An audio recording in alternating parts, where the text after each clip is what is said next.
Tamil Nadu State Branch, and as a member of the organizing committee of AARAICHI'25, it is both an honor and a privilege to welcome you all on this one-on-one research mentorship program.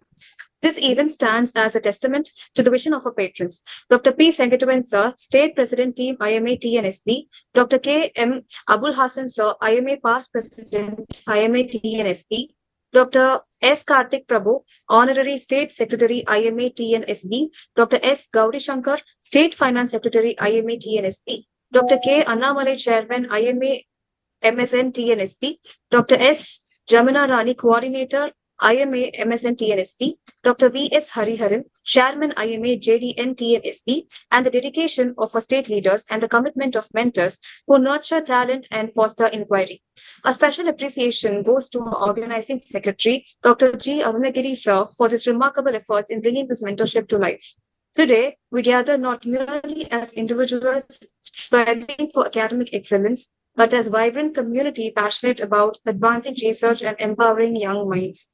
This evening session, Designing Questions, Discovering Insights, Data Collection Tools, and Training a Research Questionnaire is designed to equip us with the skills to transform ideas into impactful research. It gives me immense pride to introduce our eminent resource person and my respected professor, Dr. R.P. Parthasarathi, MD, the Associate Professor of Community Medicine, KAP Vishwanathan, Government Medical College, Tiruchirappalli, and a member of the Tamil Nadu Government Constitution of Committee on Artificial Intelligence in Healthcare.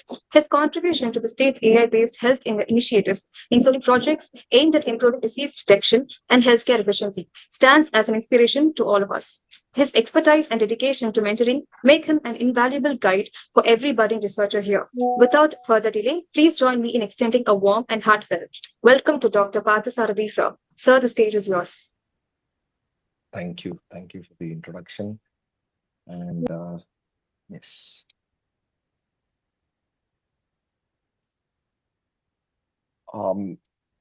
May I know how many of you are ready with your research protocol? Are you preparing an individual research protocol, or you people are like you have a group kind of you have created groups and to conduct research studies? Sir, actually there are 20 groups here, sir. Okay. Some team has prepared the protocol, and some other teams are in the process of preparing the protocol, and they have finalized the topics as for now. Okay. That's how they are progressing right now, sir. Okay. I got it. Okay, but I think everyone would have already finalized the research topic, right? Yes, sir. Research topic and research objectives or research question will be ready, right? Yes, sir. Okay. Yes, I'll just okay. So welcome to today's session. And when Dr. Arunagiri contacted me and he said, "Sir, it's about designing questionnaires for research," and I said, 1 hour is definitely not enough to cover this topic in a comprehensive way. I said I'll do my best, and we'll see. I'll do my best till 7:30 or 7:40. Maybe within the given 1 hour, I'll try to do justice to the topic, and then I'll let you know what are the things which we have not covered, because you cannot learn everything or you cannot cover everything in 1 hour. So I'll just please let me know whether my screen is in full screen mode. Yes, sir, it's in full screen mode, sir. Yes. Thank you. So the objectives of session is you should be all of you should be able to understand what are the attributes of a well-designed questionnaire, because we are going to design it and we are going to use it and we are going to publish it. Okay, so we should understand what makes a good questionnaire, and we should be adapting a kind of frameworks for developing a questionnaire. So this in this session you will understand what are the steps to prepare a questionnaire. So at the end, I'm currently working in the field of AI, so I'll just use few AI tools and I'll just show you or demonstrate what kind of things. I mean, the different tools which are available for you to help in preparing a questionnaire. So firstly, to prepare a questionnaire, so you should have, that's why I asked, are you people ready with your hypothesis, which is a research question or your research hypothesis? So if that is the case, then your first step is already done. Okay. Then the second step is we should identify the information needed to test the hypothesis.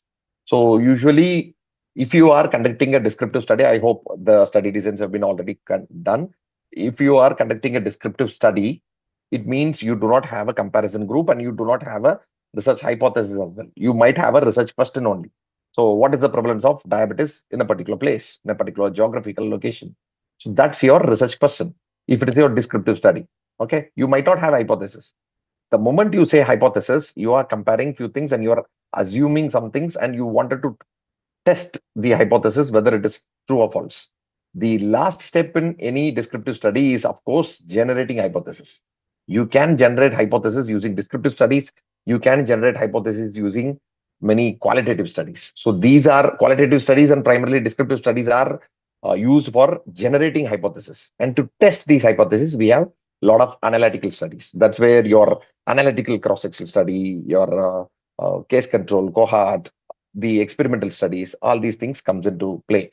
So if you have already finalized your research topic and research question or research hypothesis, please let me know in the chat box. Let's make this interactive. Please let me know in the chat box, what is your study design? What is your study design for your research? Please, I'll see the chat box. Please let me know what's your study design. Yes, are you people there?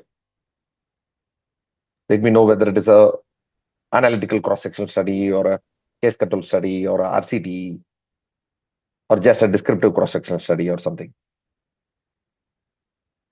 Yes, cross-sectional study. Okay, cross-sectional study, I hope you know it can be both descriptive as well as analytical. If you have a comparison study, comparative group, it's going to be an analytical cross-sectional study. If there is no descriptive, I mean, no comparison group, you're just going to describe an event, then that's the case. That's the descriptive study. Okay, analytical cross-sectional study. Okay, I see ACS and DCS. Yes, descriptive cross-sectional study. Wonderful. So remember, statistically, if you are conducting mixed method study, very good. We do have mixed method study wherein we will be handling both quantitative and a qualitative part. Yes, descriptive cross-sectional study. If you are handling descriptive cross-sectional study, you should only describe the variables.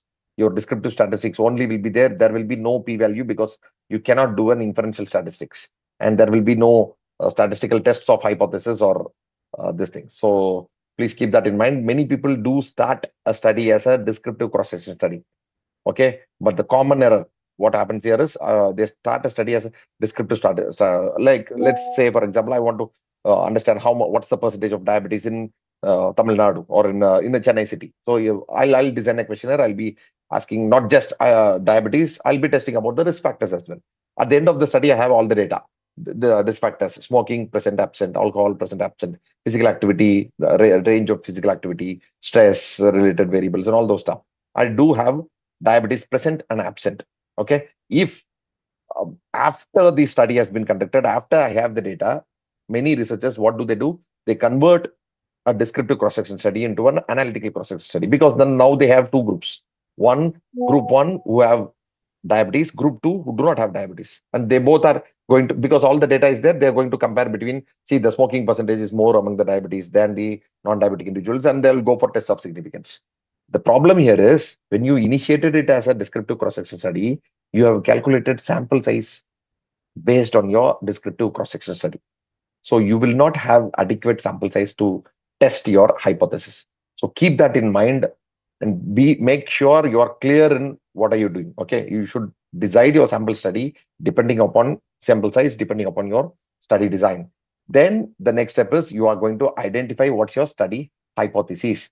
So this is very important. Once you identify the hypothesis, your next step is going to, I hope everyone has decided their target population as well. Okay, the study population also will be there, and how you're going to reach the participants. Whether you're going to directly question them, interview them, or you're going to use a self-administered questionnaire. Means you will give them the questionnaire, they will fill it up, and they will give it to you. Okay, so if that is the case, that's called a self-administered questionnaire. Sometimes you can mail it. Okay, many people, they do collect information using Google Forms nowadays. Okay, the electronic medium and all. So it all, you should make sure you have, yes, interviews as well. Okay, so all these things are possible, and after you decide all these things, you should start preparing your questions. Okay, you should start writing questions to collect your information. You write, it's always said that before you start writing your questionnaires, you should start developing domains and subdomains. Divide your questionnaire into temporal workflow and divide your questionnaire into mentally divide your questionnaire into different domains, larger domains, and each type subdomain. If you do not have subdomains, not an issue. Try to write at least. Usually, it's a rule of thumb. They say so. We should be having at least 10 questions. You can write 10 questions in each domain. Okay, so if that's the case, usually you will be having at least 6 or 7 domains, minimum of 6 or 7 domains. You must be having 60 questions, 50 to 60 questions. Okay, so then you have to, based on your organizing, you will be organizing this into different domains. You will be checking the length of the questionnaire. Okay, the ideal time will be anyone should be able to complete. The respondent cannot spend more than maximum of 15 minutes for a questionnaire, for a self-administered questionnaire. 15 minutes is maximum. Okay. If you give a lengthy questionnaire to ask them to sit and fill it up for 20 minutes, it's not possible. Even 15 is lengthier. 10 minutes is okay. Okay. They can spend 10 minutes. They can read the questionnaire because that's the most they can do as a respondent. After you check the length of a questionnaire, you will go for contraction of your questionnaire. Okay. You will validate. You are supposed to validate a questionnaire. You will check for validity as well as reliability, and then you pre-test your questionnaire. Yes. In Nigeria, the bride does not laugh or smile until she is satisfied with the Okay. So then you should be validating the questionnaire using validity methods and different methods of validity and reliability. Okay, I am not going into detail about the validation of questionnaire. If you people need it, we'll have a separate session because that's a huge topic and we have a lot of statistical parts also involved there. At the end, maybe I can show you, like you can I can show you a few examples on how to do all those stuff. But I'll stick to how you can design your own questionnaires. And finally, we develop a final survey form. Okay, so the information usually, okay, in most of the studies, this is what we collect. Okay, so sorry for the typo there. So it's identifying information, and then comes the demographic information followed by clinical information, and finally information about the exposure or risk factors, and then the source of information. From where are you getting this source of information? Okay, so these are the usual different types of information collected, and so it's always logical to collect information in these different sections or categories. Now, what is discussed usually in the identifying information? We collect the name, address, phone numbers, and if you are handling some kind of sensitive topic, you might want to uh, keep the name column as optional. Okay, so if the participant is willing to give their name, that's okay. Otherwise, you can keep it as optional because there are many online surveys going on, and there is an issue of like revealing the identity and all those stuff. So please, that's up to the researcher's discretion to decide based on its sensitivity of the topic. Okay, so then comes the ways of identifying the subject, and this identifying information will always helps us to update it and also to prevent duplications. Okay, if you do not, even if you do not have the name of the participant, you are going to give them a unique ID number, right? So there will be a unique identifying number, or you can use some kind of identifiers or filters so that there is no duplication of responses. So that's the role of identifying information. Then comes the demographic variables, wherein you will get the routine, age, gender, education, occupation, locations, and all those stuff. And then you will get more about the population at risk. And always, whenever you collect information about the exposure or risk factors, you should be able to collect information about all possible confounders. Okay, all possible confounders. I hope everyone is clear in confounders. If not, you may put up in the chat box. I can give you some examples of what are confounders and why they are important in data collection. Okay, so confounding variables should be collected, not just your variables of interest. Okay, confounders are variables of interest. Then comes the clinical information. I think we'll skip this because you all know what are the clinical informations to be added depending on your study design. Okay, so now is the most important thing where to test your hypothesis. To test your hypothesis, you are going to collect information regarding the risk factors or exposures. Okay, so to test the hypothesis, you are going to focus. Usually, we do call different types of variables. Statistically speaking, we divide these variables into a dependent variable and a independent variable. So it's always better to use those statistical variable names when you are designing the questionnaire, because the next logical step of after you collect the data collection using a questionnaire is going for data analysis in a statistical software or wherever you want. Okay, that's the case. What should we do? We should divide our variables into a dependent variable and an independent variables. Dependent variable is the clinical disease in question. Okay, suppose if you are studying about the risk factors of diabetes, diabetes is dependent on the other exposure variables or risk factors.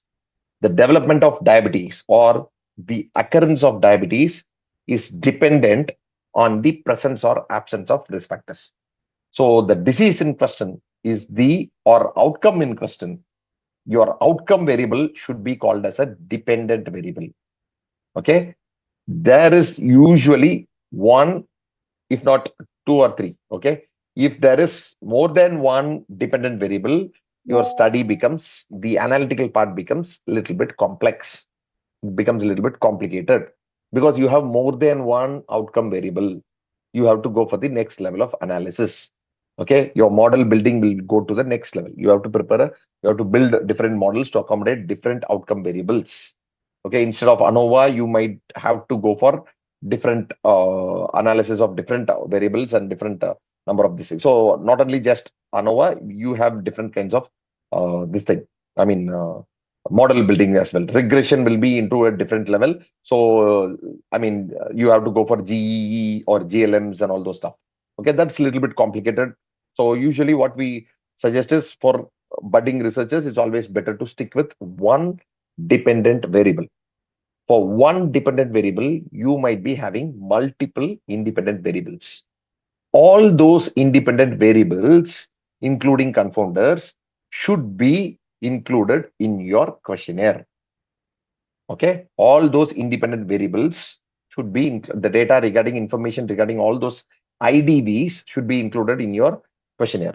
Okay, usually dependent variable comes at the clinical information, whereas before that you have to collect information about all the independent variables. So that leads us to our respondents exposure, route of exposure, amount of exposure. Say smoking, you should ask whether he smokes or not, or is he consuming any other form of tobacco. Then comes the route. That's where smokeless tobacco or tobacco in the smoking form, amount, timings, and all the other relevant information about each and every exposure or risk factor has to be collected.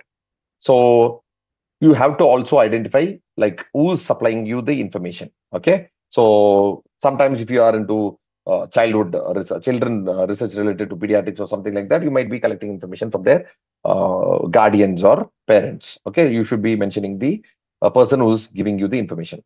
Now I've divided the next coming session, like the discussion section, into first I will discuss about questions, how to frame the questions. Next we'll see the responses, how to frame responses for each questionnaires. Okay, questions. How do you develop your questions? How do you know what are the relevant independent variables for your research? It comes from literature. Literature review is where your answer is. All your variables, depending on your previous research articles, would have exposed different kinds of variables which are associated with this. I'm not saying statistically significant or insignificant. I'm just saying these variables may or may not be associated with the outcome variable, which is the dependent.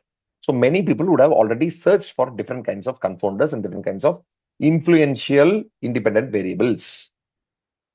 Doing a literature review, if you have done it in a proper way, you will definitely get beautiful independent variables. So we have a lot of bibliographic databases, and we also have citation searches.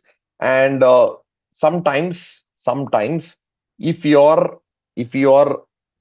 say if your research is so new or novel, you do not have any kind of research in the literature review, which is similar to you, or it's very new that your topic is very, very new, happens. Okay. So if that's the case, no other way, you have to conduct a qualitative research. I said hypotheses can be generated using descriptive study or a qualitative research study. Okay. So you can do a preliminary qualitative study in the form of, usually qualitative researches, like the three types of qualitative researches or three designs of qualitative researches are: one is the most commonly used FGD. I hope everyone knows FGD, right? Focus group discussions. Second one is KIS, which is key informant interviews. Now I want you to guess what's the third option. What's the third method of qualitative research for hypothesis generation? Can anyone remember? Or you would have heard somewhere? Focus group, FGD, KIA, and to generate hypothesis. Focus group discussions, key informant interviews. Can take a wild guess, no problem. Any other methods of getting more data? See, quantitative researches, once you know these are the variables and these are things, you are quantifying the effect of different variables, and you're quantifying the exposure outcome of outcome and the exposures. But qualitative is where your doubts, initial doubts or linkages come. So that's the third one will be participant observations. Okay, participant observations. If I give you an example, I think you will learn more about the importance of qualitative research. Okay, so what happened regarding the like I'll get you the story about hepatitis C. Okay, so what happened is it was a new kind of things for the clinicians, seeing different kinds of, like, many people were coming up with jaundice. Many people, there were many clustering of cases of hepatocellular carcinoma and all those things. They suspected something is wrong with their this thing, and they also found out a viral infection related to, I mean, in most of the people who had a hepatocellular carcinoma in the North American part. Okay, so then they suspected there should be some kind of linkages between these people, and they interviewed. Okay, they started interviewing each and every person because they did not know from where the virus came, how it's going to how it is transmitted from person to person. They want to develop an hypothesis and then go for the quantitative studies. Then they just interviewed few other persons, and they found out some common thing, which is all of them were under, like, they were addicted to IV drug abuse. I mean, they were having they were addicted to IV drug usage. So based upon interviewing each and every people, this is qualitative research. So key informants or key players in the things were interviewed, and they developed a hypothesis. Okay, so to confirm the hypothesis, or to how these practices are happening, the researchers went to the field and they wanted to know, they are doing the IV, that's okay, but what kind of practices are these people doing in? Okay, they are not going to interview, they're not going to question, because once you question any person, they are going to leave, because it's a sensitive area. In those cases, in sensitive information cases or in sensitive areas, the researcher just becomes a part of a group. He does not ask any question. He just observes. Okay, he observes what's happening there and he makes notes of it. Okay, so with the permission of the internal group which were involved in the drug abuse, the researcher was given permission just to observe them, and he will make his own notes for his research. He will not reveal those things anywhere. And that's where he found out people were sharing the needles, and because of needle sharing, there is some kind of the virus is most commonly, like most probably, being transmitted through the bloodborne route. Okay, after they finalized this bloodborne route, and the initial thing came from key informant interview. The next step is observation, participant observation. Okay, the third step is the focus group discussion. So then they invited few people who were part of the group to sit and discuss among themselves to find possible places where these kind of things might happen, which puts them into risk, and to find out further solutions. So this, from these kind of qualitative research studies and descriptive studies, you get you generate your hypothesis. So if your study is very new, you can do a qualitative research to find out variables of interest, and then you can develop a questionnaire using those domains. Okay, I hope I'm clear here. Then comes the different types of information. You can collect cognitive information. You can ask them about the knowledge, opinions, attitudes, beliefs, values. I guess you have to question them, or you have to ask them about their attitudes and beliefs. The first two parts are usually determined, or the information about knowledge and attitudes, beliefs were obtained using questionnaires. But this part, the behavior part, you even if you elicit the behavior of each and every person using a questionnaire, it's not close to the truth. Okay, if I ask you in a questionnaire, how many of you wear helmets all the time? How many days you go to a you do indulge in physical activity, moderate physical activity or something, you might say 2 days, 3 days, but there's no concrete answer, and there might be mismatch between what your actual behavior and your actual answers in the questionnaire. Okay, so the best way to determine your behavior is to observe you. Okay, because research is so vast and we do not have enough this thing, we cannot observe everyone. Okay, to develop the hypothesis, we do observe the behaviors, but to quantify behavior, we also have multiple questionnaires. So I cannot observe everyone to regarding their physical activity and all those things, but anyways, I'm going to use a questionnaire to determine what kind of how many minutes they are involved in the physical activity and all, and based on that, I'm going to make a decision. So I hope you would have heard about multiple physical activity questionnaires. One such physical activity questionnaire usually used is IPAQ, International Physical Activity Questionnaire. You can just search in the internet, you will get it. Okay, then comes the attributes. Okay, what are the people's characteristics in relation to your topic? Okay, that's the attributes. You should be preparing domains using all these things. Okay, so coming to the classification of questions in a questionnaire, you can ask a open-ended question, you can ask a fill in the blanks question. Usually many people stick to the third part, which is a closed-ended question. Okay, so they give a categorical response options, or they might give an ordinal response option. So usually, because the analysis is very easy, if you go for the closed-ended questions, the analysis is very easy because the researcher is in control of the options. So the classification of variables or classification of participants in each independent variable is very easy. So that's where many people prefer closed-ended questions. But beware, if you are using mostly closed-ended questions, your questionnaire validation carries more weightage if you are using only closed-ended questions. Okay, so that's very, very important, because your questionnaire only a validated questionnaire can use many closed-ended questionnaires, so that it's assumed that whatever comes out of your questionnaire is closer to the truth. Okay, is closer to the truth. So that's why validation becomes even more important if you're doing only closed-ended questionnaires. Now, what are open-ended questionnaires? Okay, usually it's just, as the name suggests, you just give the respondent an opportunity to express whatever he wants related to your question. What do you think about this topic? Or what are your opinions about this one? Okay, so you just give them a chance to express themselves, and you should be able to record it.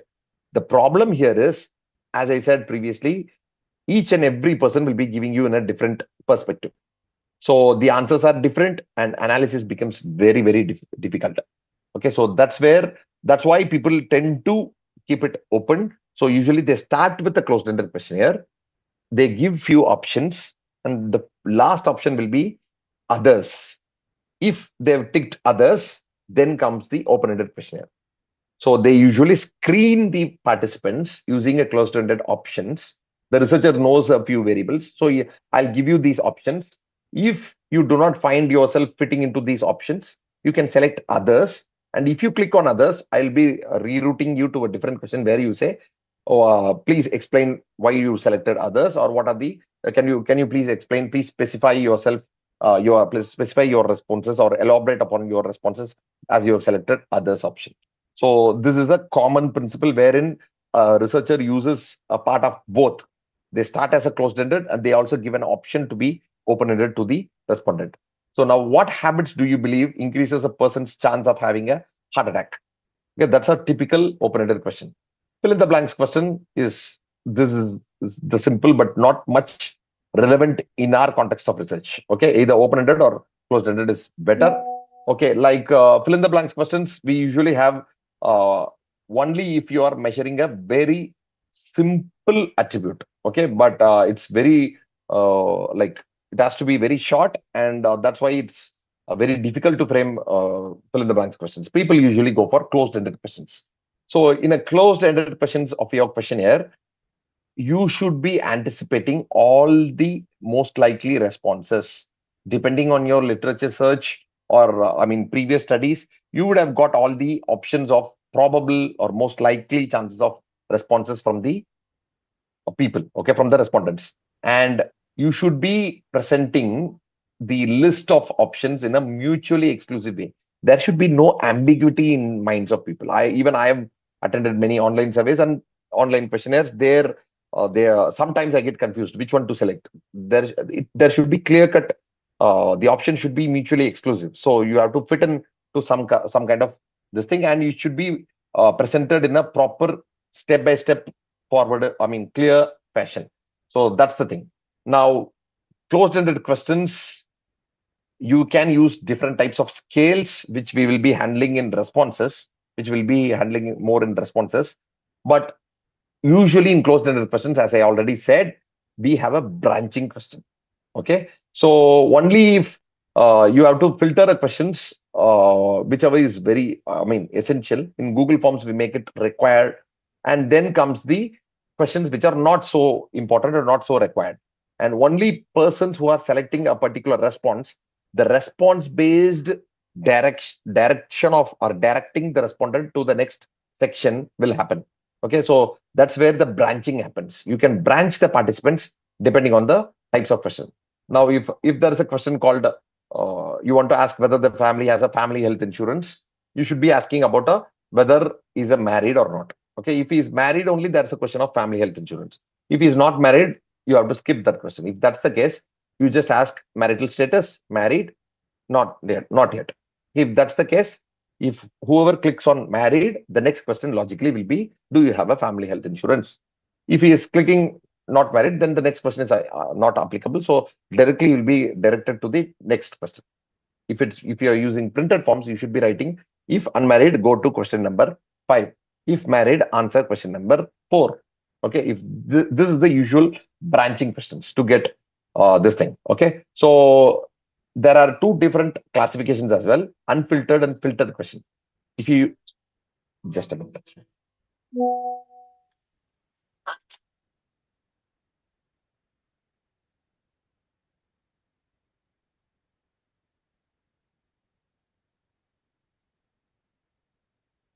Yes.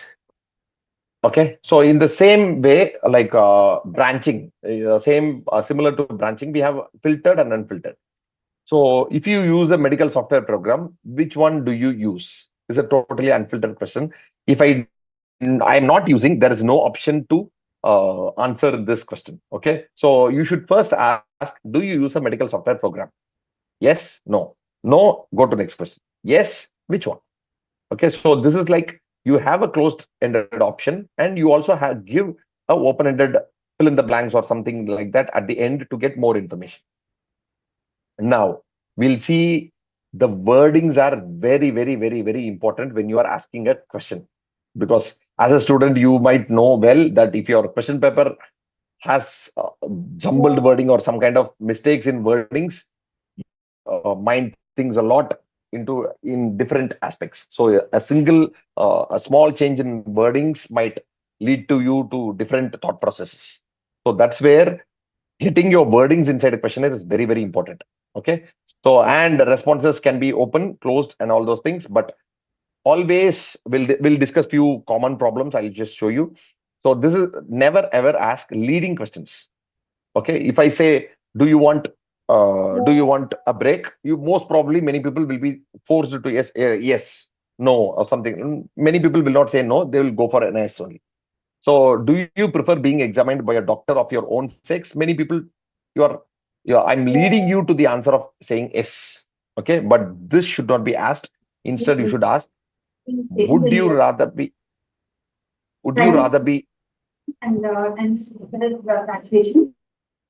please mute yourself. Yes, okay. So would you rather be examined by a male doctor, female doctor? Doesn't matter.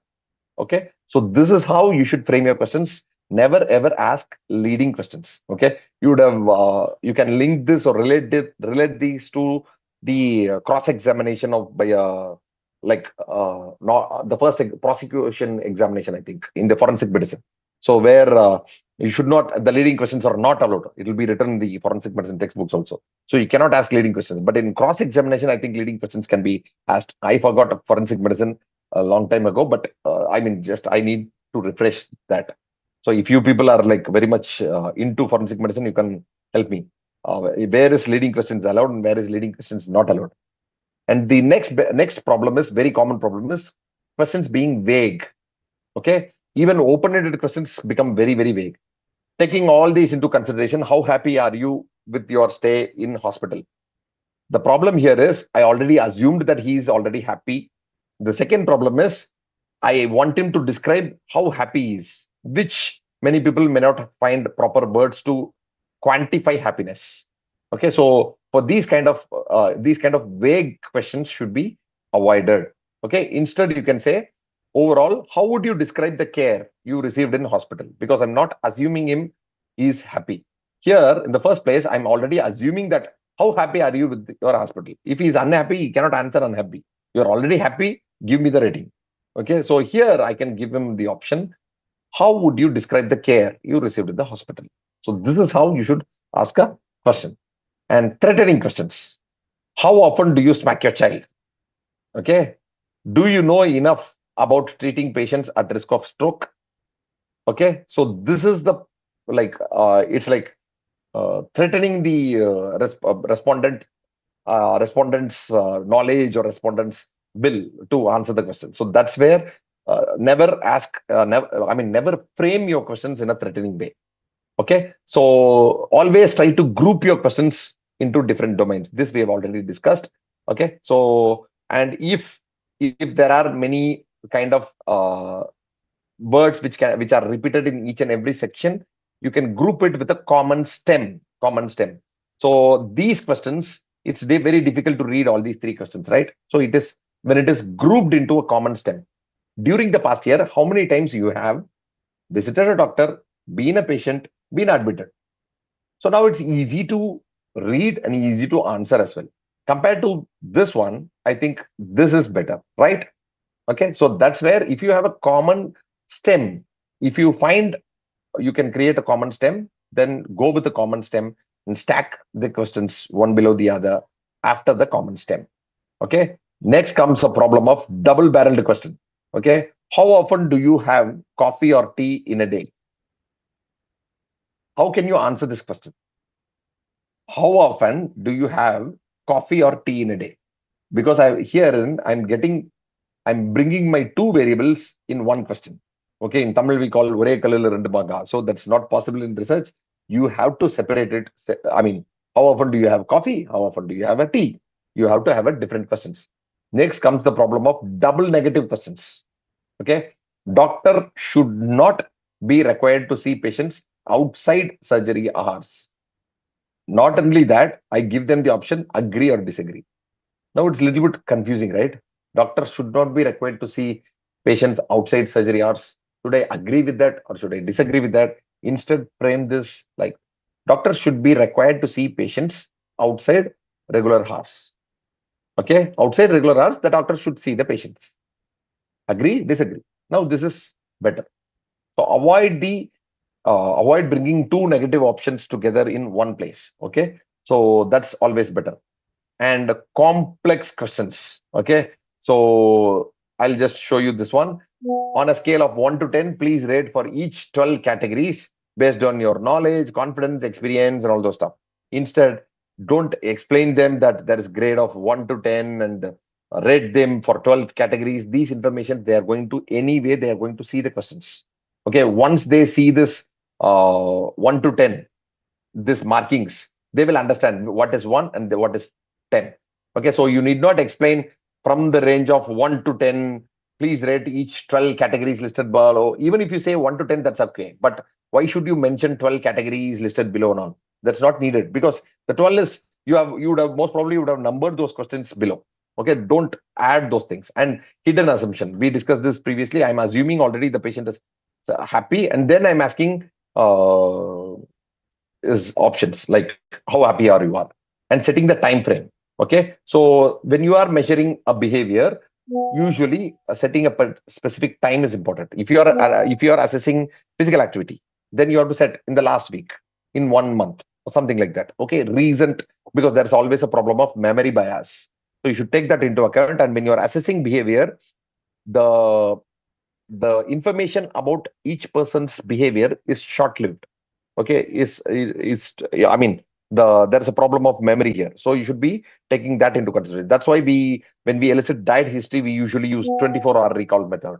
Okay, or we take in consideration of one dietary cycle, which is for 7 days. So this is usual problem. So but we should be aware about using a particular time limit, and make the participant also aware about what, if you ask how many beers, you should say one bottle, or what kind of bottle, or what's the size, on all those paints and all those things. Okay, so all those things should be considered, and you don't worry, you will get all these things when you do your literature review. Okay, you get a lot of idea when you go to literature review. Now this is about framing your questions. Now how to frame responses. So responses can be nominal.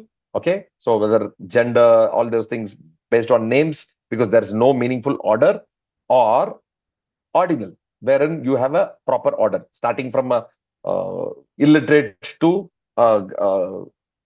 scholar level. Okay, scholar level, or you start from an unskilled worker, skilled worker, semi-skilled worker, skilled worker, highly skilled worker, professional, something like that. When there is meaningful order, these are ordinal variables. Usually, the most commonly used few scales are visual analog scale. Whenever you elicit pain or something like that, or ratings from based on facial behavior, this is a commonly used VAS score. From 1 to 10, it is graded. So both the sides are explained, and person can mark an X or mark a tick on where they are. We do have semantic scales. So usually they are considered as bipolar scales. Two different extremes are given, a straight line is given, and people will mark on which side they are going to lean upon, whether are they in the middle, in between painless and painful, or whether they are going towards a painful side or painless side. Okay, so you can give them a semantic scale, and they can decide the severity as well. The next most commonly used is Likert scale. Okay, so I think everyone will know the 5-point Likert scale. I'll not take time from strongly agree to strongly disagree. This is very, very common. Problem with these kind of scale-based responses is, I hope everyone would have answered some kind of survey or some kind of feedback forms in the past. If that's the case, many times if we do not have time, what do? We usually click the I usually click the, if I'm given 5 responses, I usually select number 4. Okay, number 4, 3, something like that. What do you people do? Please let me know in the chat box. Like if you have been given a question, like a questionnaire to answer, and you do not have time, yes, usually people select number 3. 3, 4, 2, 1. Okay, so sometimes people select all ones, 4. Okay, so I guess many people will go in towards 3, 4 or something. We might not want to hurt the sentiment of, hurt the questionnaire, or praise the questionnaire. So many people are averse towards going towards 1 or going towards 5. We stay in the middle. Okay, we find the middle ground to be safer, right? So that's why we select either 2 or 3, 4, or sometimes 3. Okay, and our mind tends to click randomly different options, but it will be limited to 1 or 2 options only. If you think these might have things might happen in your questionnaire when answering your questionnaire, you start using negative response scales. Okay, you can give all the questions will not be positively scored. You can have a reverse scoring method. Okay, when 1 is strongly disagree and 5 is strongly agree, for few questions in between, you will use a reverse scoring technique also. Okay, so that's I mean, in most of the questionnaires, they do have negative scoring options. And finally, when they calculate score, it will be reverse for that particular questions alone. Okay, so that is there. So these are the usual problems. Always, many people choose the first response or sometimes randomly respond without even answering the question. And one more way of checking this habit or behavior is, in between a question will be said, please select option 5 for this question. Okay, if someone, that will be the question itself. Okay, if you have a 50 questions, in between or 50 or 60 questions, one question will be framed like this. It's not a question, it's an instruction to check whether the participant is reading the question or not. It will be a direction typed like a question. It will saying, for this question, please select option, please select highly, strongly agree as the correct option. Okay, if someone is not reading the this thing, people usually select, if someone has selected number 2 or number 3 or this thing, it reveals that you can grade the responses also, or you can give weightage based upon that kind of questions. Okay, anyone had experiences of answering that kind of a question in any questionnaires?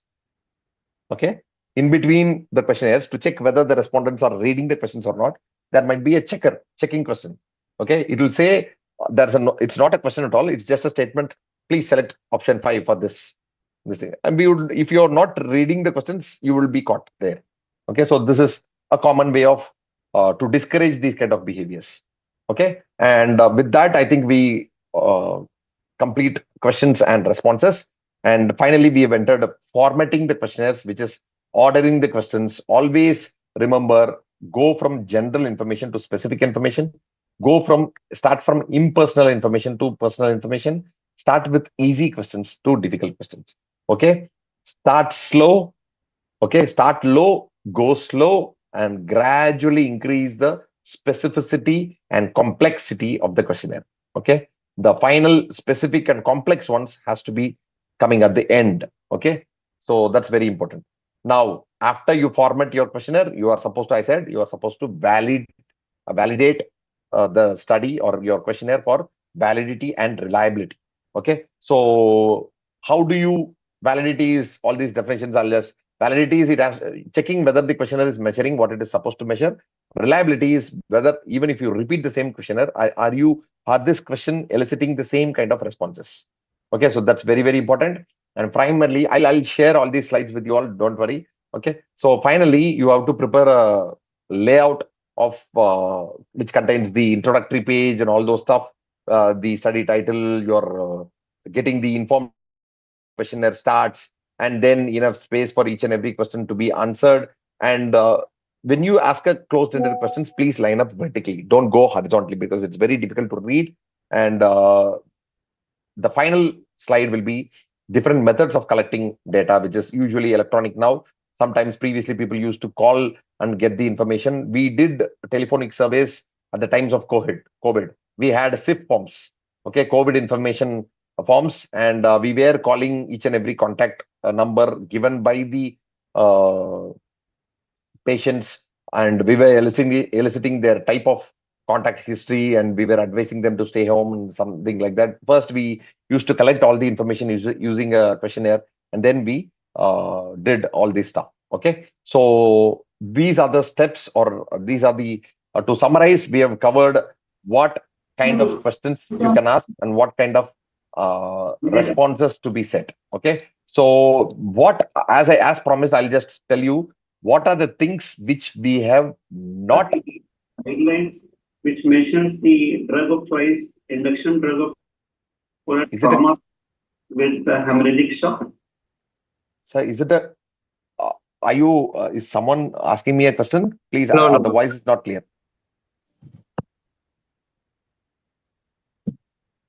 Okay. Dr. Arnaguri, we do have some time left, right? Can I take it to 7:40? Yes, take your time, yes. sir. Yes. My presentation is over, by the way, but I'll just show you. I'll just tell you that validating a questionnaire, okay, developing a questionnaire and validating a questionnaire is a different entire research study altogether. Okay, so if you are creating a new questionnaire, to measure something, to measure some attribute. And if you are validating that questionnaire, this process of designing and validating a questionnaire itself is a research study. You can publish. I'll just show you. We'll go to, let's just say, we'll go to PubMed. We'll just show you development and validation of questionnaires. Okay, development, and let's just remove and okay. I'll just search if I'm lucky. Okay, so there's a systematic review. I get a systematic review. Can you see development and content validation of end of treatment questionnaires for children with cancer? Itself is a research study. Okay, this itself is a research study. So there will be handling, you are supposed to handle, create a questionnaire, you have to validate a questionnaire based upon content validity, face validity, construct validity. All these things has to be calculated. There we have a CVI, which is content validity index. All those statistical methods will come into play, and we should be doing exploratory factor analysis. Factor analysis will determine, let's just say I told you, no, we should have different kinds of domains, right? In each domain, we'll be having a lot of questions. Now, at the end, imagine you have 100 questions, you have 10 domains, 10 under each domain comes to 100 questions. Now, you want to contract this, or you want to shorten this question into a meaningful question without losing the validity. Okay, so sometimes this 100 questionnaire which consists 100 questionnaires, you can elicit the same kind of information, similar kind of information with just 40 questions. Okay, so the process of bringing down that 100 questions to 40 questions without losing a measurable or a significant information loss, is done by a method called principal component analysis or factor analysis, exploratory factor analysis. Okay, here for each and every variable, suppose say you have 60 variables or 40 variables, instead of studying the relationship of 40 variables with diabetes as an independent variable, all these 40 independent variables can be brought down. The number of independent variables can be brought down to just 15 variables or 16 variables or 20 variables, depending on the factor analysis. Now, the factor analysis will give you a value called an eigenvalue for each and every variable. Depending on the value, you will decide whether to keep that variable in your questionnaire or throw that away without losing significant information loss. Okay, so, and there's a statistical method where the statistical package itself will check the validity of questionnaire for each and every if so condition. If this question is removed, this will be the validity. If this question is removed, this will be the validity change. So the more the change, the most important the question is to the overall questionnaire. So if a question is contributing very less for that validity of the entire questionnaire, you can consider removing it. Okay, so it involves a team of experts sitting together, testing the question, developing the questionnaire, using factor analysis, testing the questionnaire by giving it to a sample population, collecting the data, then testing then analyzing the data for validity. Similarly, whatever tests we do for validity, we do have tests for reliability. The same questionnaire will be given for different sets of populations. And again, it will be tested for reliability, whether it produces a similar response. The reliability of questions inside each domain and reliability of questions with the general questionnaire. Reliability of the domain with general overall questionnaire also will be checked. Okay, so those kind of different analysis and all those things are there because it is a little bit complicated and all those stuff. I can just, if you are interested, you can just go to PubMed and just type in this one. Okay, development and validation of questionnaires.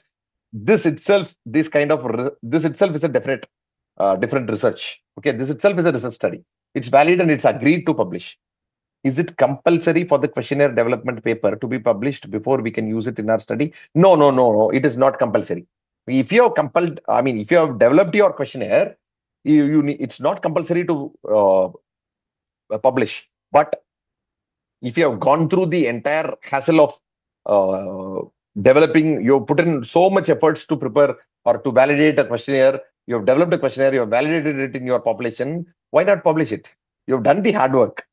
The soft work is just to publish it in a journal. Okay. So most people who are developing their own questionnaire for a new study or a novel study, they usually publish that as a study, separate study, and they proceed for the different kinds of studies using that validated questionnaire. Okay. You can go through, you can see these essential elements of questionnaire design and elements. There are a lot of literatures on how to develop a questionnaire and all to this.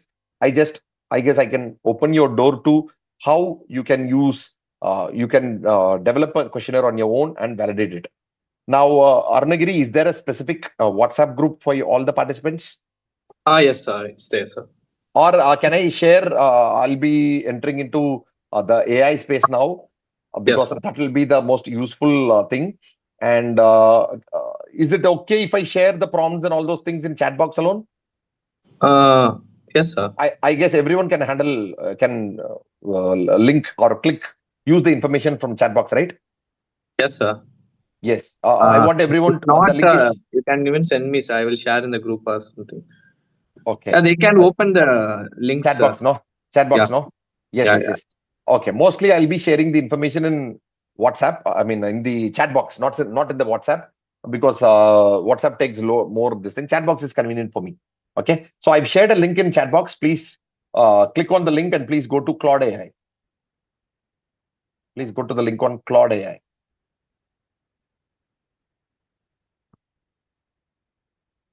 When everyone has logged into Claude AI, please let me know whether you are ready for the next step. R for ready in the chat box. If you are ready, please let me know whether you are. Yes. Dr. Sushmita is ready.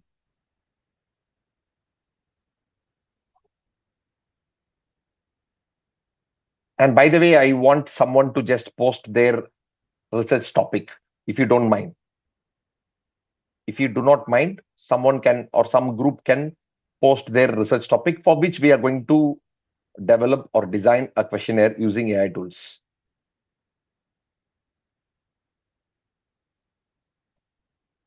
Yes. Okay, 1, 2, 3, 4, 5. Yes.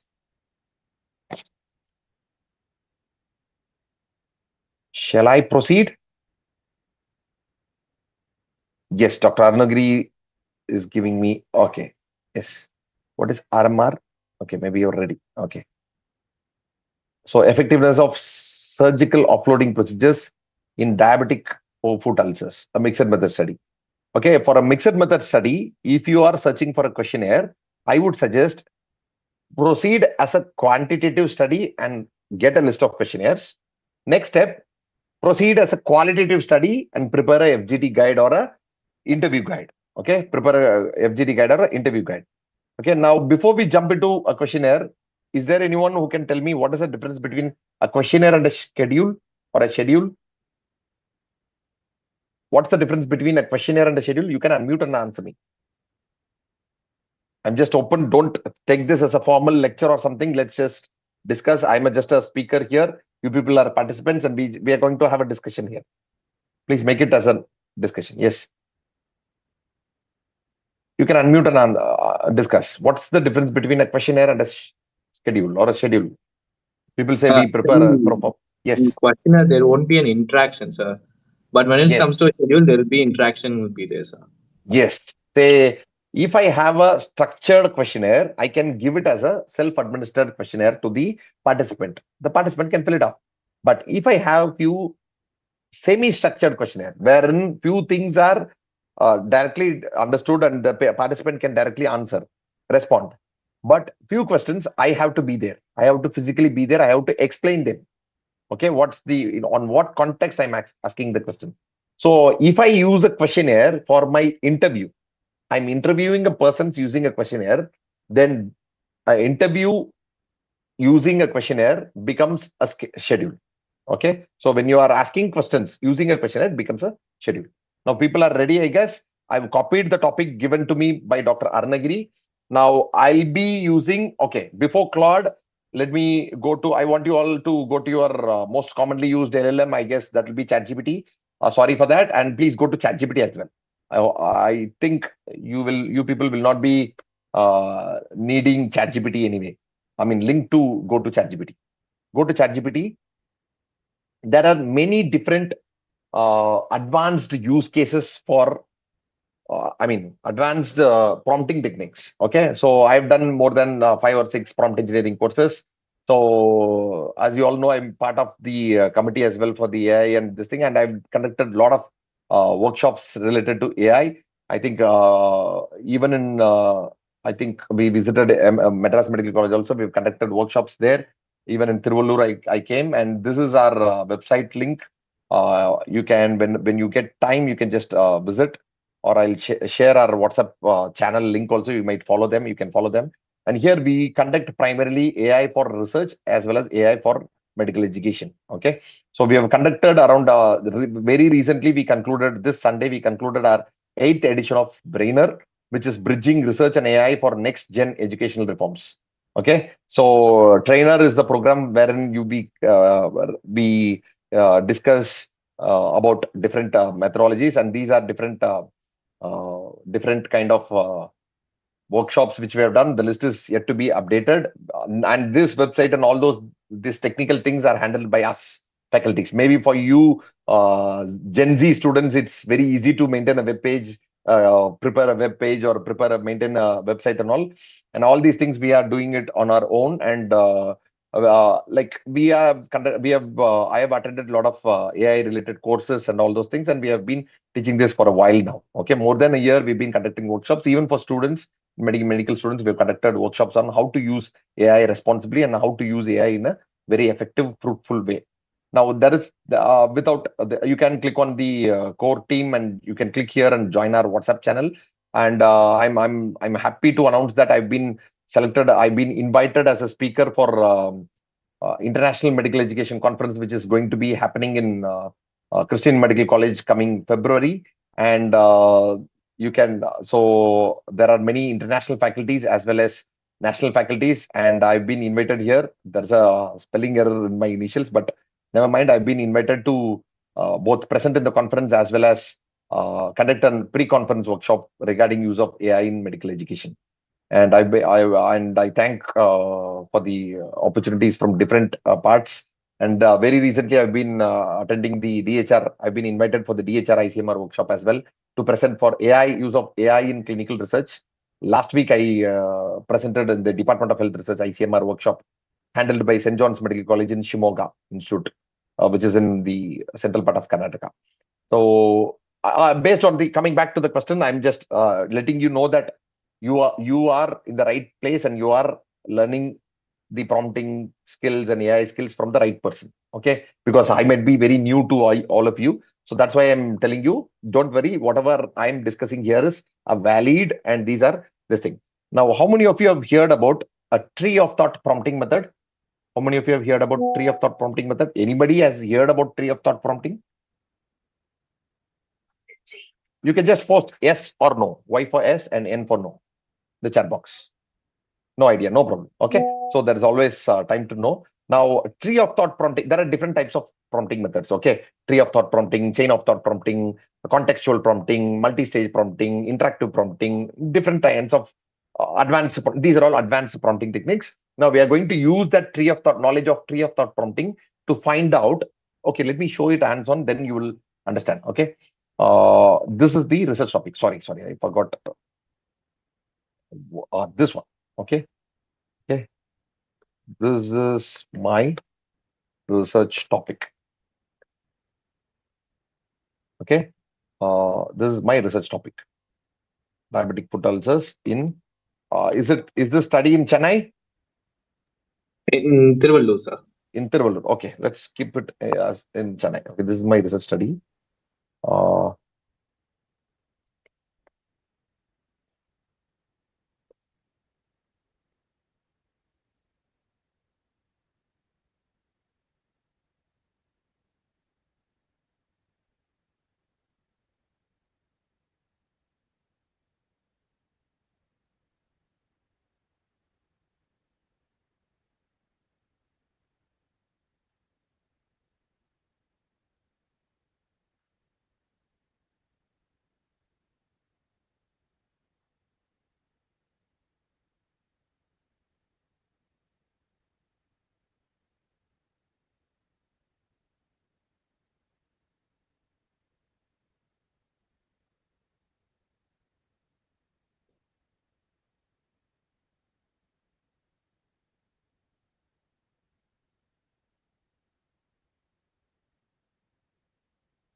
or let's just say, we'll save this for later. Okay. Let's just say, use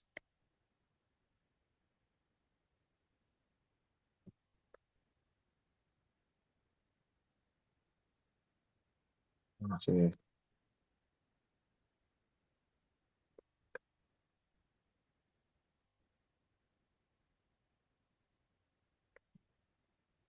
to be included in my study for developing a questionnaire.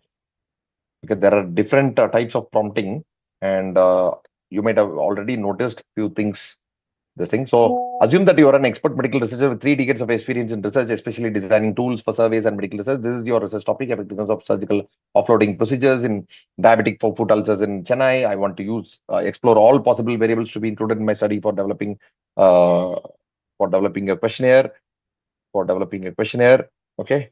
All possible variables, including, I'll just explicitly state that, including confounders. And I'll say use TOT prompting method. I'll just take the risk, hope that LLM knows TOT stands for tree of thought prompting method, and I'll click the enter button. Okay. So tree of thought is when there is multiple paths. You can see here it is thinking longer for a better answer. Whenever you get thinking longer for better answer, it means ChatGPT is switching over into a reasoning model rather than a simple chat model. Okay. I hope everyone knows different kinds of ChatGPT models, right? So when you, because I'm using a paid subscription model, I'm getting GPT 4.0, 4.5, O3, and O4 mini. When a model name starts with GPT, it means these are chat models. For simple questions, chat models are enough to answer. But reasoning models, when your task is complex, you need to select a reasoning model. Okay. So till GPT-4, till GPT-4o, the control of or selection of models were given to the user. Okay. I can select depending on my task. If I think my prompt or my task needs a complex one, I will usually go and select O3 or O4 mini. I will not select GPT-4 or GPT-4.1. But if I select, I want to type an email, I want to type a document, I want to few points, I want to summarize. So this is the case, then I'll go for a chat model. Okay, now GPT-5, what they did is they took this control from the user and gave it to GPT-5. GPT-5 will go through your prompt, and it will understand whether it will think whether it will analyze whether this prompt is this one, whether this prompt is let's just say whether this prompt is a complex one, the task is a complex one or a simple one. If it is a simple one, it will not even think. Thought for 25 seconds will not come. It will automatically choose a chat model and give you the answer. If it is reasoning model, if it's complex, it will select a reasoning model. And this is not liked by many of the people, including me, because the control is taken over from me and it is handed over to GPT-5. So that's where I cannot switch from chat models or this thing. And I'll just show you the responses. You can see this. Love this topic. Great potential for rigorous outcome tools. And here is a tree of thought walkthrough that explores everything you can potentially follow, followed by a tidy field-ready variable list with suggested scales and coding. See, even without me asking the codings and scales, it's coming up. Okay. Now, TOT stage 1, brainstorm multiple variable trees. So clinical course tree, which contains baseline risk, index ulcer, procedure, post-op regimen, outcomes. Then comes the systems and context tree, which is Chennai specific. Health system, whether it is public, private, podiatry access, food care education, and all those things, socioeconomics, culture, behavior, built environment, whether it is walkability, pavement quality, methodology, and bias tree, whether it's measurement, validated grading systems, or confounders, or effect modifiers, all those things. Stage 2 will be, okay, I'll just scroll out. Okay. Stage 2 will be divergent options for measurement. Okay. So measurement of scales for different ulcer severity scales, different scales for perfusion, study of perfusion, neuropathy, pressure, gait, infection, and all those things. Nowadays, because of this information revolution, you people are very, very lucky because of AI, and you are getting all these things in one place. Because previously, when we were doing research, we have to attend conferences, we have to screen for people who are presenting with new questionnaires, we have to make notes of it, and then come back, explore those questionnaires, adapt it, and validate it to our own language, and we have to implement it. So all these things we did, but for you people, you are so lucky and blessed to have these kind of things in just your fingertips. And we are getting stage 3, stage 4, and all those stuff, which is integrating into a questionnaire blueprint with codings and skills. Now, this is where you get, did you see this beautiful things? Okay. Can you see this beautiful domain-based questionnaires you got? Okay. Yes, sir. Are you see? Yes. So this is your first one. See, first domain, patient and context, which is baseline. Second domain, diabetes and comorbidities. Index ulcer, pre-op. Surgical offloading procedure, index intervention. Post-operative care and adherence. Outcomes. Define time points clearly.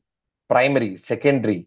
It gives me each and every, including the gait function score, pain VAS score, quality of life score, costs, return to work, how many days it took for the person to return to work, everything. New elsewhere, you're already getting a questionnaire. Okay, so follow up, integrity and data quality.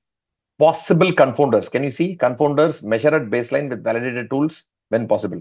So all these possible confounders should be included in your variable. Can you see this? These are all possible confounders. Okay. And these are all effect modifiers. Effect modifiers, you need not exclude them, but you can test them. At the end, you can say, so let's just say neuropathy severity versus procedure type. You have to check the outcome of each and every procedure among persons who have neuropathy, severe neuropathy and without neuropathy, because the presence of neuropathy is going to be is going to modify the effect of the outcome depending on this thing. So these are considered effect modifiers. So gender can be an effect modifier. Some treatments might work well in males and some might not work in females. These kind of examples. Okay, so these are effect modifiers. These are confounding variables. So you get like see, including the data dictionary snapshot, sample codings. So 0, 1, 2, 3, all those things you get. This is like mind blowing. It all depends on, it all boils down to the prompt anyways, because once you learn how to prompt the AI well, then you're going to be like, you're going to get the intended outcome very soon. So I've shared the prompt in the chat box. You can copy and paste it. Just change the name of your research study alone, and I guess you must be seeing the magic unfold in front of your eyes. Okay, this is mind blowing.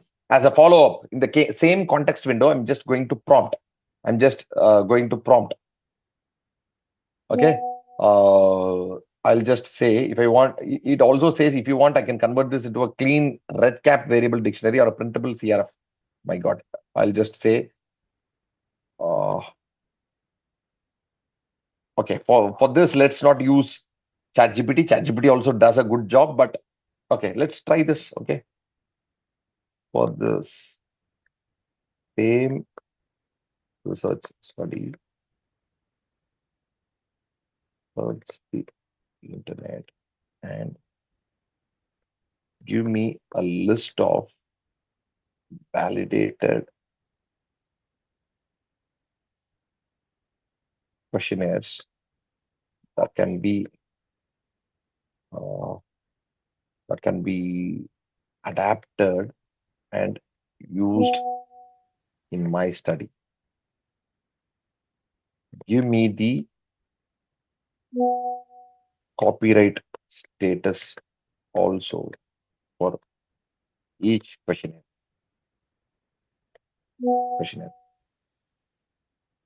Prioritizing the free for use ones, free for use questionnaires. Okay. Now I'll just share the prompt with you all. Don't worry. Okay. In the same context window, you're supposed to paste the prompt. Don't open a new chat and paste it. Okay. I'm pasting the prompt here. Okay. So I'm saying, for this same research study, search now. How many of you have completed TOT? Let me wait for your responses. Are you people doing it there? Are you people out there? Oh, it's already 7:52. Okay. I was a little bit slow in explaining the questionnaires as the PowerPoints, I guess. But how many of you have done it with the first prompt? You can unmute and speak. We'll finish. Don't worry. We'll finish it off in just 5 or 10 more minutes max. Is it okay, Dr. Arnagari, if I Yes, I sir. mean, am I stretching the time more for you all? Actually, it's informative for us, sir. Okay, okay, but I mean, what about the participants? Should I continue? Uh, C for continue, or you want to leave? L for leave? Okay, now I get few responses. Yes. Okay, thank you. Okay, okay, okay, okay, okay. Thank you. Then I guess you people are happy with prompt one. How many of you are? Let me see your reactions in for prompt one. Are you happy with prompt one or okay-ish? H for happy, O for okay-ish. Not happy is NH for prompt one for tree of thought prompting. Dr. Tani says happy with tree of thought prompting. Yes, most of you are happy. Okay, super. So many of you are happy with this thing. Okay, not even okay-ish or not happy. I'm not getting anything. Let's use the same codings. H-O-O. It's for this next prompt. The next prompt is this. I guess I've given you the next prompt, right? Okay.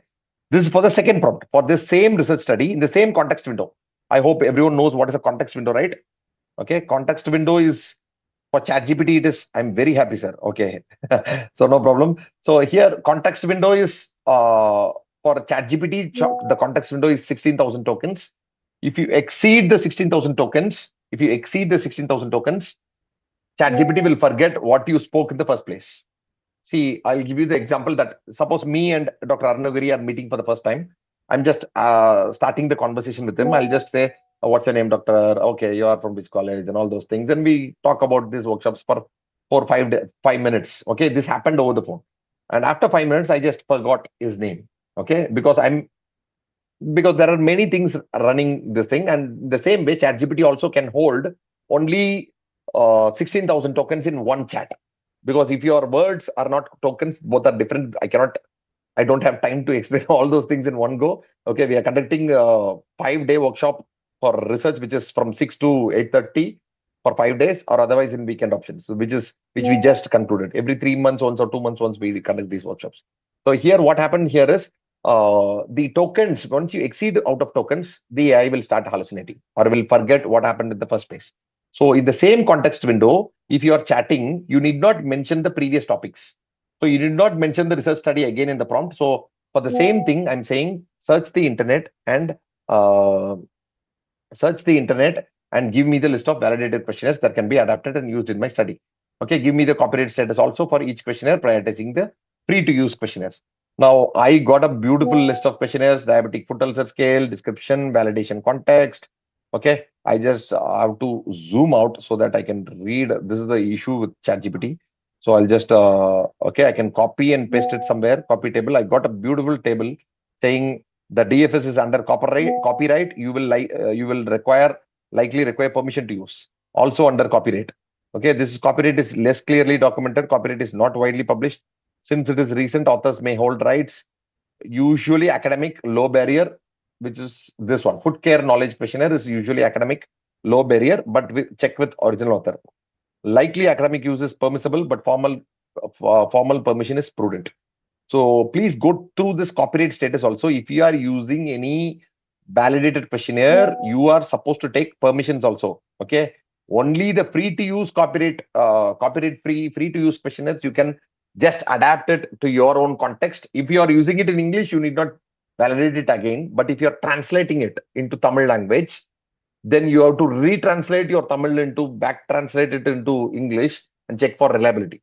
Whether your Tamil questionnaire is giving the same responses as the original English questionnaire.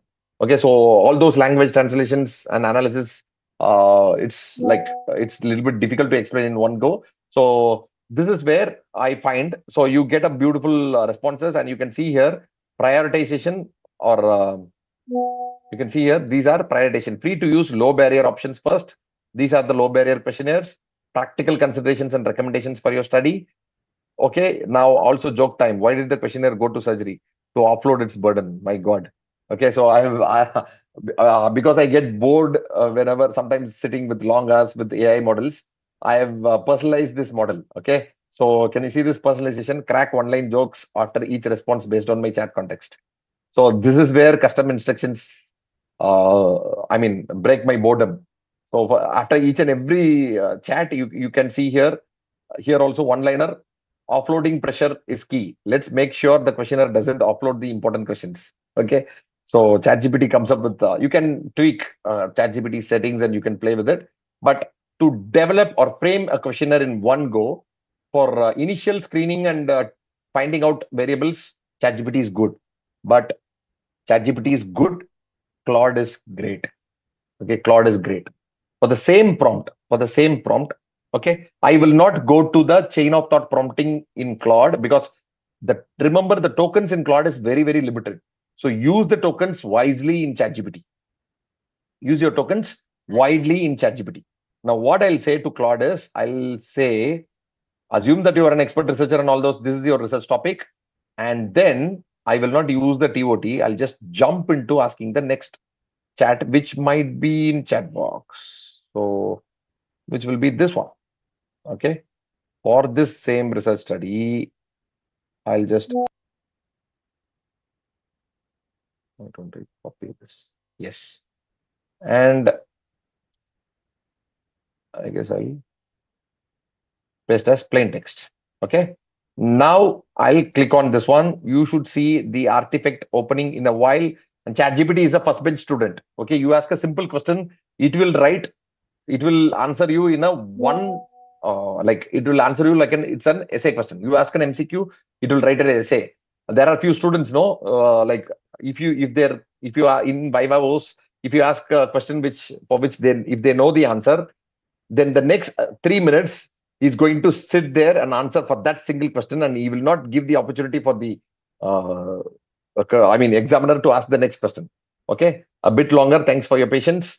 And very soon you will see the question. The screen will be dividing into two halves. Okay, left and right halves. Right side you will find the Anthropic Claude's artifact mode happening. And artifact mode will search for the now you might not get the artifact, but you will get the artifact in the next place. Here it is going to search the internet and it's going to give you the list of questionnaires which you can adapt with copyright status. And as a follow-up to this, I'm going to ask it, prompt it to get your questionnaire. If you use this method, your first draft of your questionnaire will be ready in just 5-10 minutes max. Okay, that's the first copy. That's not the final copy. Remember that. Okay, something wrong with Claude. What's happening here? I didn't get any response. Here. Did anyone get response from Claude? Please let me know in the chat box.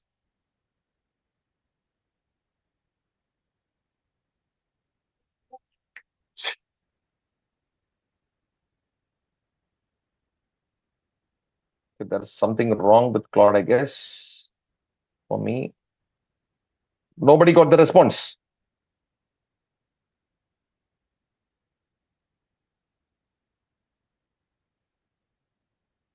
I'll just try through my other account.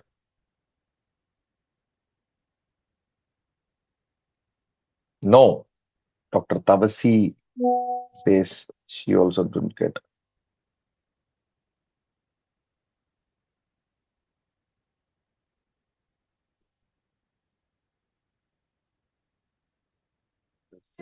Hope now it's functioning. This free account is working.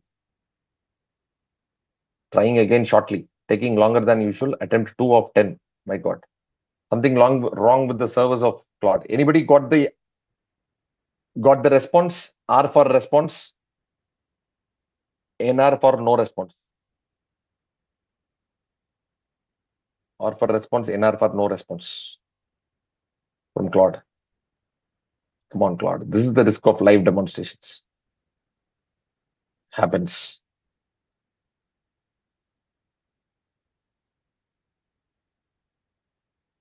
Are you people trying? Oh, okay. Dr. Ishana. Okay, if my is there any possibility, Dr. Arunagiri, if my Claude fails, can she share her screen and we'll all look into it? All we need to do her as a co-host. Yes. Is it okay, Ishana? Right. Yes, please make her a co-host, and because minus some kind of trouble is there. Okay, with my account. Okay, Dr. Ishana, you can please share your screen, and we'll look into the Claude, and I'll just give you the prompts. You just have to copy paste and hit enter. That's it. Yes.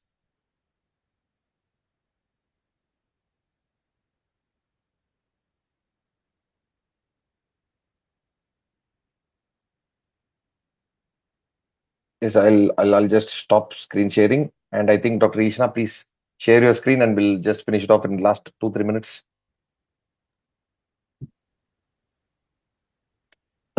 But Sir, Claude is best. Yes, Yes, sir. yes. So could you please send the prompts once again for the Claude, sir? Even I will share my screen, sir. Okay. Okay. She started the screen. Oh, she has shared. Okay. Okay. Yes. Scroll down and just scroll down. Okay. Now go down. Yes, scroll down. Yes, summary. Okay, you went for tree of thought analysis. Okay, part 1, tree of thought, variable analysis. So you will get all these things together. Yes, go down, scroll down, scroll down. For Claude prompt, I've just shared this prompt. Outcome variable. Just go down. Yes, part 2. Now you get prioritized by free access. You can see the 7 high priority free questionnaires. So you get including the priority status as well. Go down.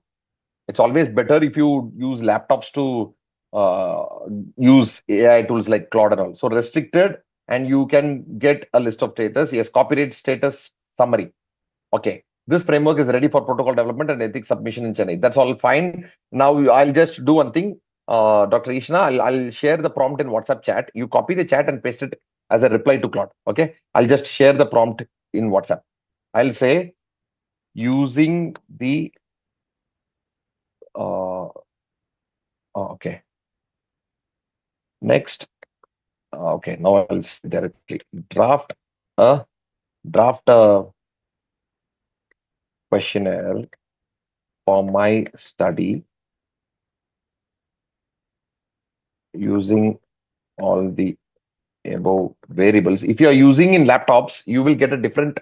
If Dr. Arnogiri is in laptop also, he might also consider sharing the screen. But Yes. Yes, I've shared the prompt, reason prompt. I've shared it in WhatsApp. Okay, you can select. Assume that you are an expert medical research. That prompt. Okay, you can share. You can use that prompt and see the. Once you get the response, you can share it in laptop screen. Yes. So I'll draft a questionnaire for my study using all the above relevant variables, and the free to use or copyright free questionnaires variables, and you can embed.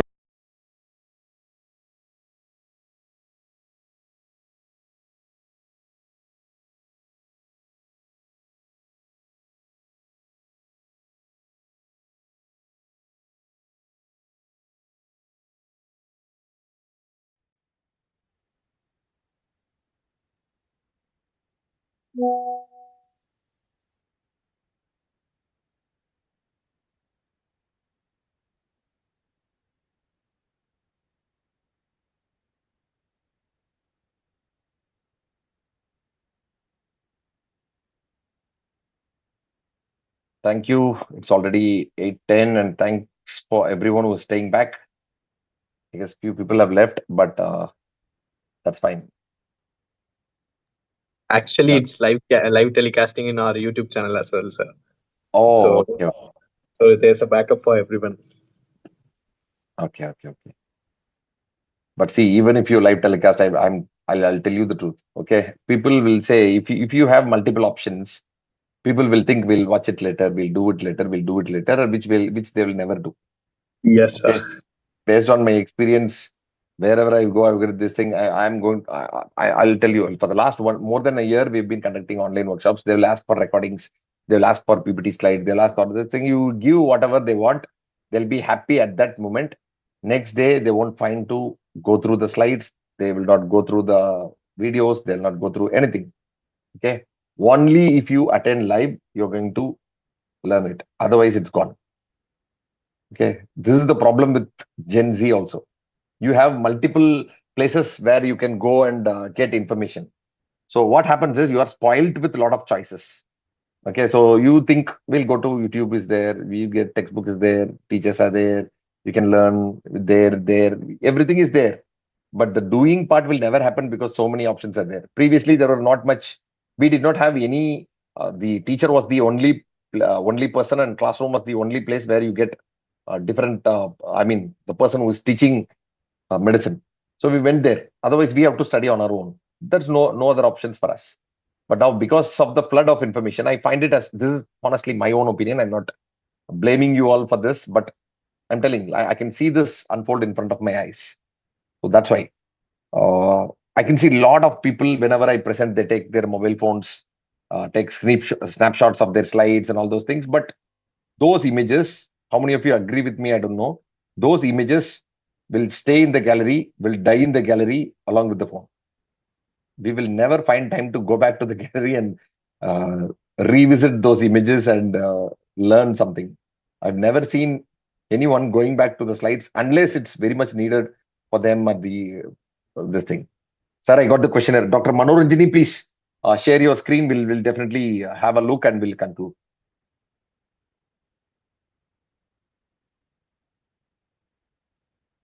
Yes. Now, yes. Okay, 1 minute, Dr. Manoranjani. So I've created a comprehensive. Yes, same thing. No. Stay in the Claude. Just scroll up. Just can you see the on the no? Okay. Go down. So you can see the okay. Scroll. Keep scrolling. So you can see automatically it has just come. No. Scroll down. I mean, I wanted to. Yes, you can see that fuel instruments, mental health questionnaires. Automatically, it has embedded copyright-free questionnaires. So scroll down, you can see here PHQ-9, GAD-7, PAM, DFS-SF. All these are free for research, free for academic registration, and public domain questionnaires. So Claude will scan all these free for use questionnaires. It will embed these questionnaires inside your master questionnaire. Now, Dr. Mano, I think who's sharing the screen? Dr. Manoranjani, right? Ishana. Yes, yeah. Okay. No. Okay. Dr. Manoj. Ishana. Okay. Whoever is that, go to the top. You are still not seeing the questionnaire. The questionnaire is not this one. The questionnaire is actually here.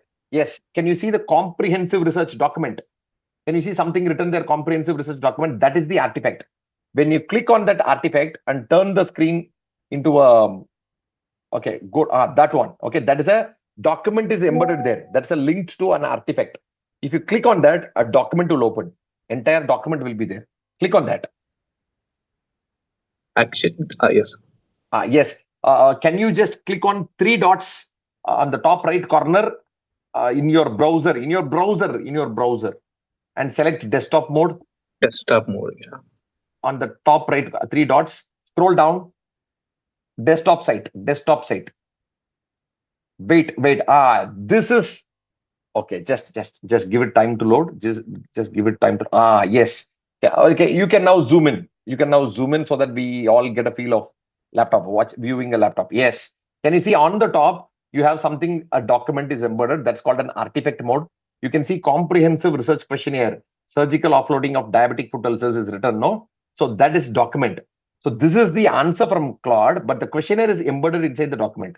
Now, Dr. Ishana or Manoranjani, whoever is that, please click on the document. Now you will get the artifact open. Yes, now you can see artifact will open on the right side. Okay, so yes, can you see? This is your beautiful questionnaire.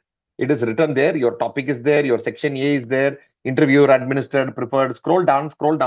Keep scrolling down. You will get a beautiful questionnaire, including the scales. Can you see that? Including the Likert scale, options, and everything is there. By far the best questionnaire generating tool, LLM, large language model, is Claude for me. Okay, if you know how to prompt it. Scroll down, keep scrolling, you will get everything. Go to the end of the questionnaire. You will see, can you see this? This is why Claude is called as a first bencher of LLMs, because, and your tokens will be exhausted very soon. Okay, it will ask you to come back later after some time. Scroll down, can you see data collection checklist, notes for interviewer, total time is 15 minutes. Okay, so scroll down. Yes, study ethics and this thing. Okay, go to the top. Go to the top 3 dots. Scroll fast to the top. Yes, can you just wait. Next to the copy button, can you see a small downward arrow mark drop down next to the copy button? There, just zoom in. You will get 2 options: download as PDF, download as Markdown. Now, if you click on download as PDF, your questionnaire, first draft questionnaire, is downloaded as PDF.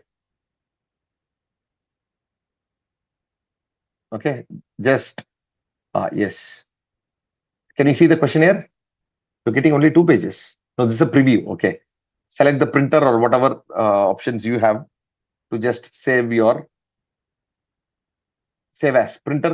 Click on printer, save as. It's not like that, sir. I mean, okay. Select the 3 dot on the right side. Right side, next to preview. Yeah. Save as PDF.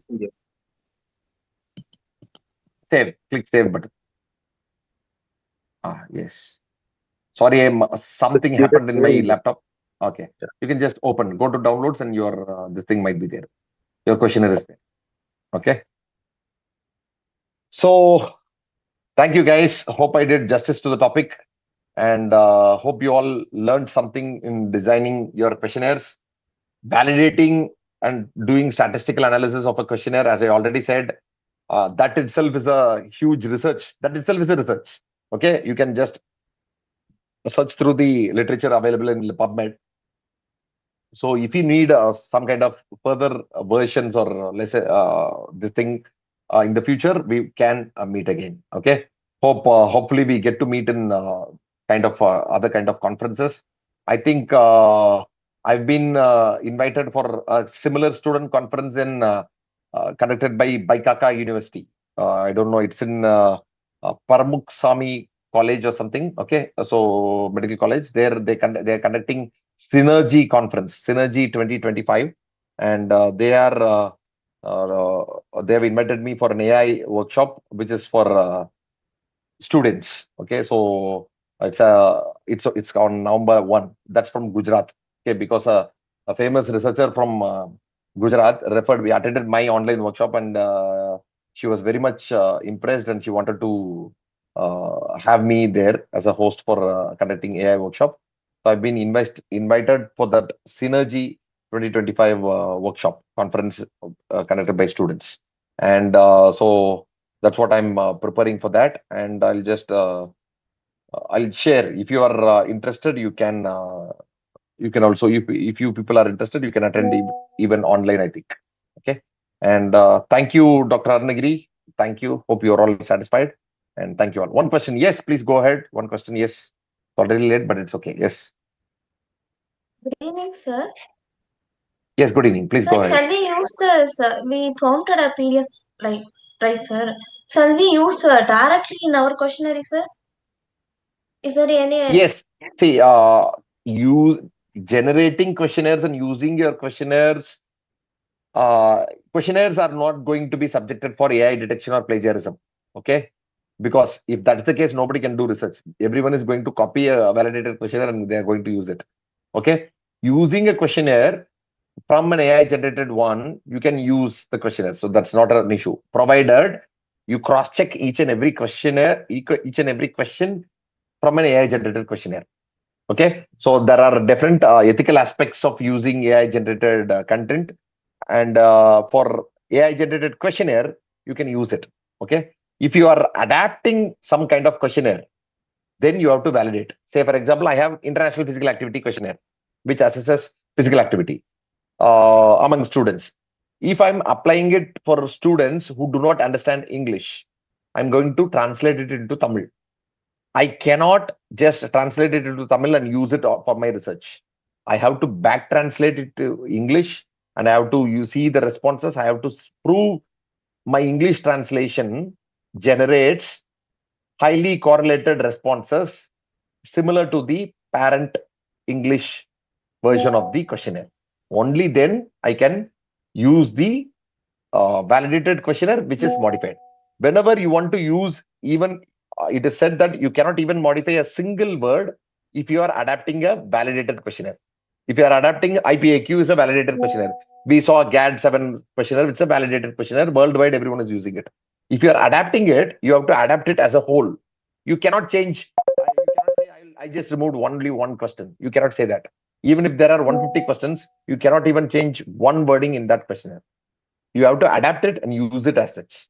If you are translating language, then you have to pre-validate it. You have to mention that at least I validated it. I got this value. Correlation coefficient was above 0.5, 0.7, 0.8. 0.8 is accepted correlation coefficient, and then you have to answer it.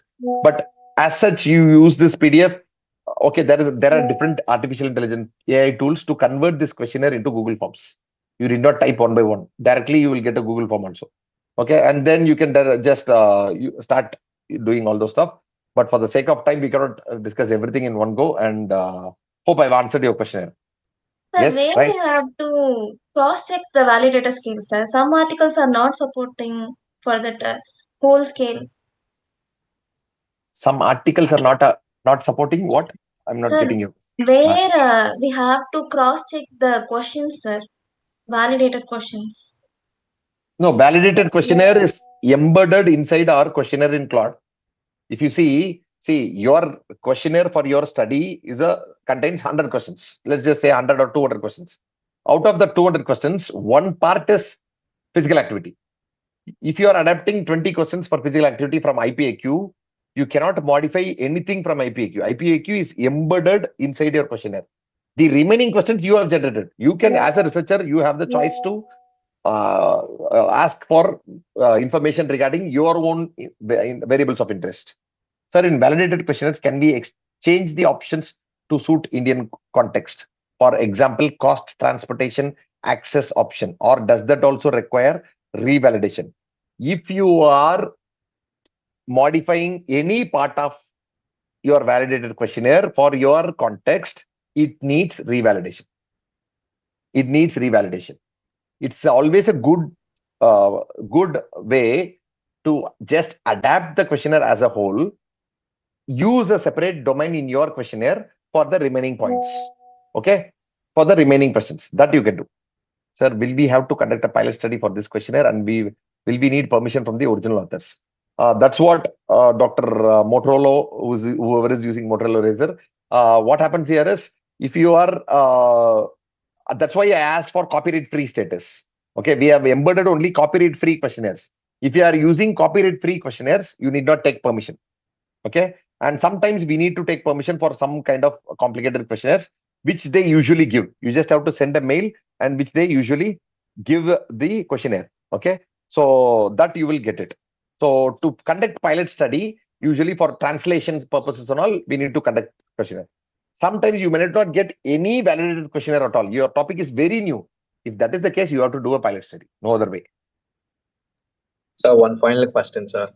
Yes, Sir, you please. have told about that validation of a new questionnaire can be published in PubMed, sir. For example, That itself is a research study. yeah, Yes. yeah. For example, I'm using Claude to generate that questionnaire. Then I'm validating those questionnaire, and then I'm publishing it. Will it be ethically correct, sir? Like, I want to know about that aspect. You can see validation of a questionnaire means it is not just by one person. You generate an initial draft from Claude. This everyone does. I'm not saying nobody does. All the researchers in Western countries, they have developed these AI tools, and they are using it left and right. Okay, so they will say India, we should not use, they are already using it. The first draft, previously before AI, 5 or 6 researchers, experts will sit, and they'll say, what are the questions to ask? If I'm judging the students' attention span in my class, now I'll ask the experts, what are the questions to be included in my questionnaire regarding attention? Okay, so time of starting class, morning class or evening class, whether it is Monday or Saturday, whether it is before internals or after internals, whether it is a practical session, or these experts will give this information. I will draft a first copy. After the first copy is ready, next level of experts will sit and determine an answer. We all will do a pilot study. We'll give this questionnaire to 20-25 students. They will answer the question. Based on the responses, we will vet. It's called vetting the questionnaire. We will vet out the question, useless questionnaires. If I get a response from a single question, for which we am getting responses from, if there is overlapping or we call it as interreliability. Or we call this as collinearity. If two variables are matching, you can use, it's advisable only to use only one which has more power. Okay, so we used to vet the questionnaires and validate it, and reliability also will be tested. So the initial copy from Claude, you can use it. Okay, because you are going to give this questionnaire for the experts. The validation procedure itself involves experts will go through your questionnaire, experts will determine the domains, experts will approve your final questionnaire for piloting. So first draft from Claude, you're not going to say I'm generated this from Claude anyway. You're going to say from the review of literature. See, there are different ways. I cannot teach you this, but if you plan a much larger session, I can show you. Before this step, there are multiple steps wherein you do a literature review. From the different studies, you collect all your independent variables. Based on that independent variables, you ask Claude to select pre-validated questionnaires. Now you have a list of independent variables, you have a list of pre-validated questionnaire. The main problem is you merge these two things to create your own questionnaire. Okay, by embedding the pre-existing pre-validated questionnaire and your variable of interest from literature review, you have your own unique questionnaire which has different elements to it. Now you have to validate this questionnaire. Okay, so for getting a list of pre-validated questionnaire, or for getting a list of variables and embedding it together depending on your variable, that's previously we used to ask the expert. Now AI is the expert here. Okay, but you have to cross-check each and every question. If you cross-check, then that's fine. So how many experts we have to put for a complete validated questionnaire, sir?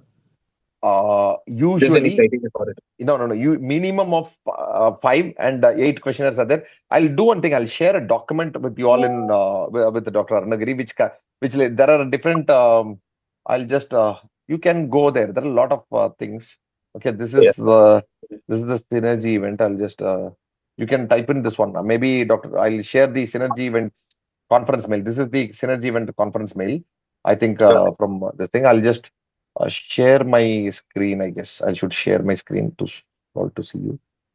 Okay, PubMed. We can Google it. Let's Google it. Is it okay for you to? Its time is exceeding. Is it okay for you to continue, sir? That's my question. Last one. Okay, development. It's all okay. I do have a lot of. I have to go out. I'll say development and validation of questionnaire. Okay. You will find guidelines for developing, translating, and validating questionnaire here. Okay. You will find these interesting documents which are free to use. And okay, so